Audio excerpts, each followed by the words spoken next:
Everybody, welcome back with the Plapper. Platypus is the name, and welcome to another video on the Bazaar.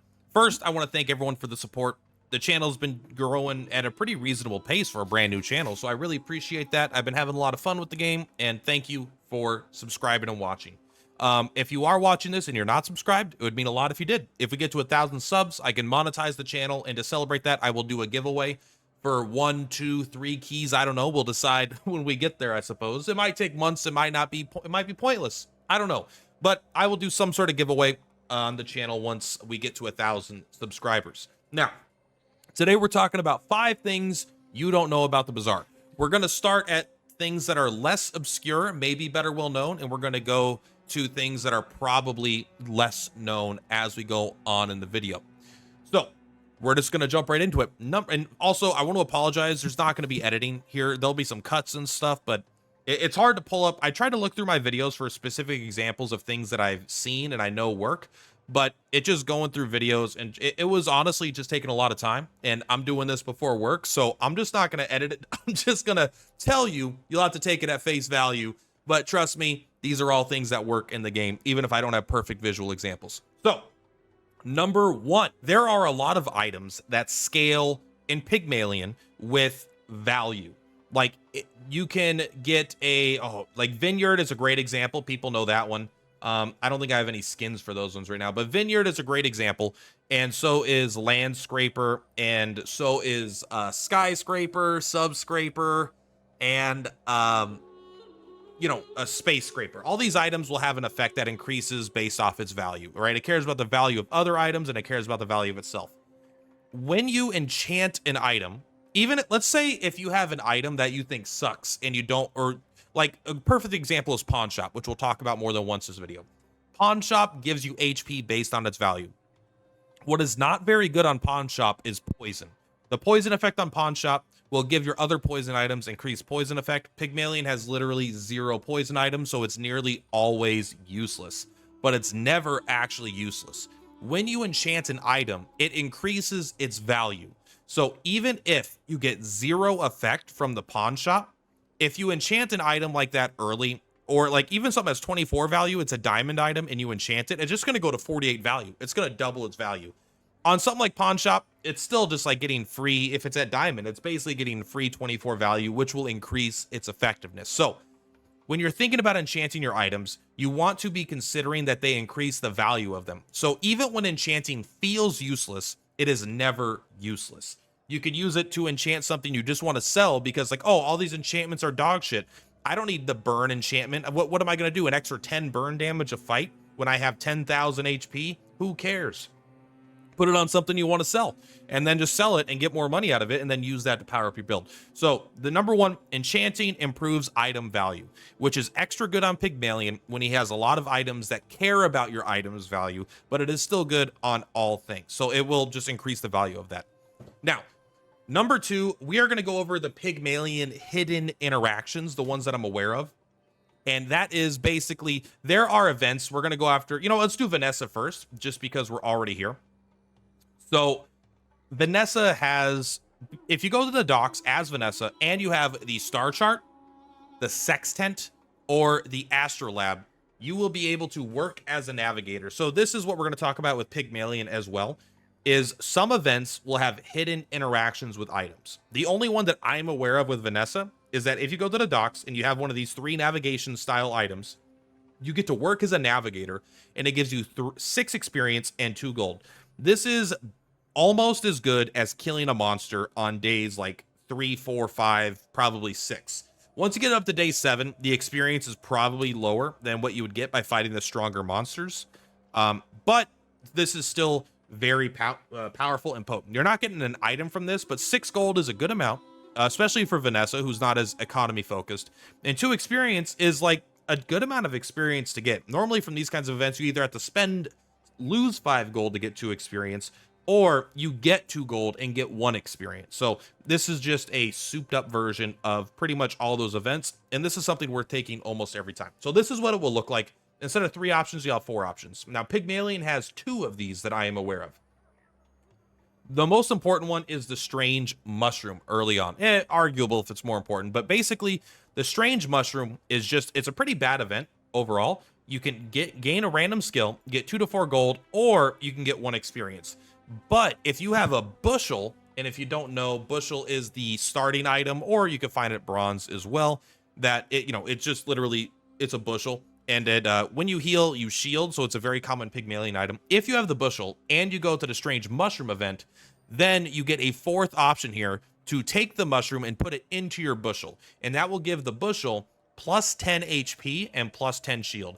And for context, the bushel only gives you at bronze 10 heal and 10 shield. So it doubles the effect of a bronze one.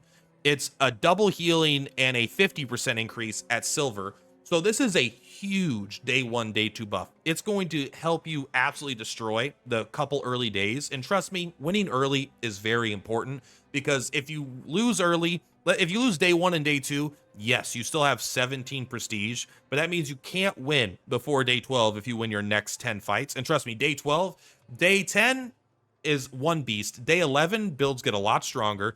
Day 12, builds get a lot stronger. Day 13, they get way stronger, so it gets way harder to get 10 wins every day you have to go. So winning early is important, and Bushel is very strong. The other one for Pygmalion is Bazaar Con. So if you go to Bazaar Con, typically for 12 gold, you get a diamond tier item, random. You get Swag Collector, which gives you 3 small items, or you can get 2 experience. But if you have the membership card, business card, card. Just look up card. Business card. I know how to spell it, okay?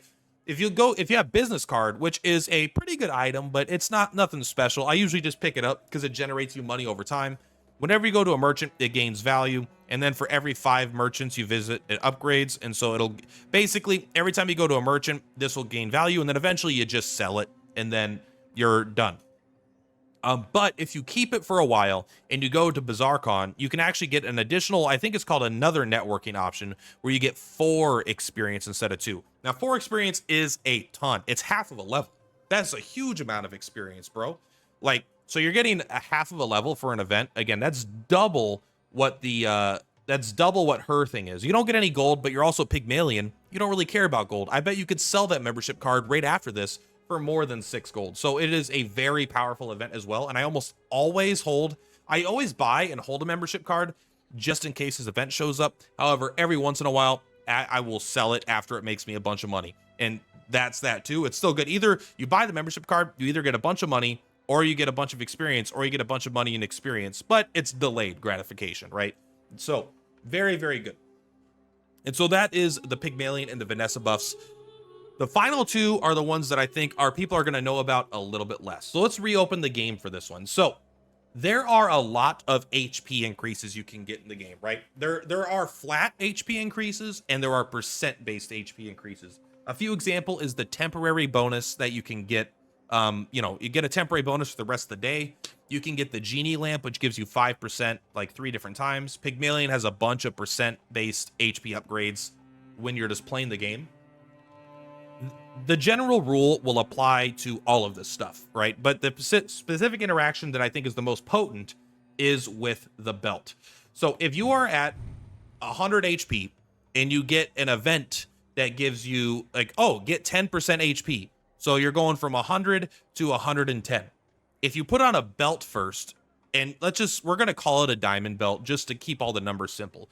If you put on so it's going to say gives you 10% HP. You go from 100 to 110 HP. You put on a diamond belt, you go up to 200 HP. That same exact event, you don't need to do it before you get to the event. You can do it live in the event while it's updating. It will just see that you have 200 HP. And so that same exact event will give you 20 HP instead of 10 HP. So simply by increasing your max HP, even if it's temporarily by having an equipment, that will increase the percent increases that you get. What's so powerful about this is that it basically compounds on itself, especially with something like belt. Because if you get a percent HP increase and you increase your HP by a larger amount, the next time you get a percent HP increase, it's even your larger HP is going to be higher again, like even more high than if you didn't do it in the first place. So you're getting more HP. You already got more HP the first time, but you're getting even a bigger gap and then a bigger gap and a bigger gap. And this is how you get to like 45, 50,000 HP in a run, right? So if you're going to get a percent HP increase, try to use a pawn shop, use a belt, anything like this, increase your HP as much as you can, and it will give you a huge boost. Now, I don't know if it's a bug or not, but I have had runs where I've gotten the temporary HP increase, which is a huge, it's like 10%, but it's only temporary. If I put on a belt, I take the temporary increase. So instead of getting 10%, you know, I'm getting effectively 20%, right? And then I take the belt off. I still had that 20% increase because I still got the plus whatever extra bonus. The next day, after it rolls over, it only takes off the 10%, not the 20% that I got from having the belt. So the temporary HP effect ended up becoming a permanent HP event, which is very, very strong. So yes, this is a very, very important interaction, especially on Pygmalion, but there are, I guarantee, other ways with characters that can get HP. If there's any way to get HP, this is something you want to be taking advantage of because, again, it just compounds, gets stronger and stronger. And HP is so important because if you go up in a mirror and your builds are almost identical and like you have the same scaling, the one with the more HP is going to win in the sandstorm, right? So it's just, plus it gives you more time to scale if they're super aggro. I can't tell you how many times I go up against a Vanessa and they hit me for like 8,000 in the first 3 seconds. And I'm like, I'm sitting fine. That's not even half my HP, bro. Like, enjoy. Yeah, they're out of ammo now because they're planning on fighting people with under 8,000 HP. And then I just win because I'm sitting there and then I just double whammy their head. Boom.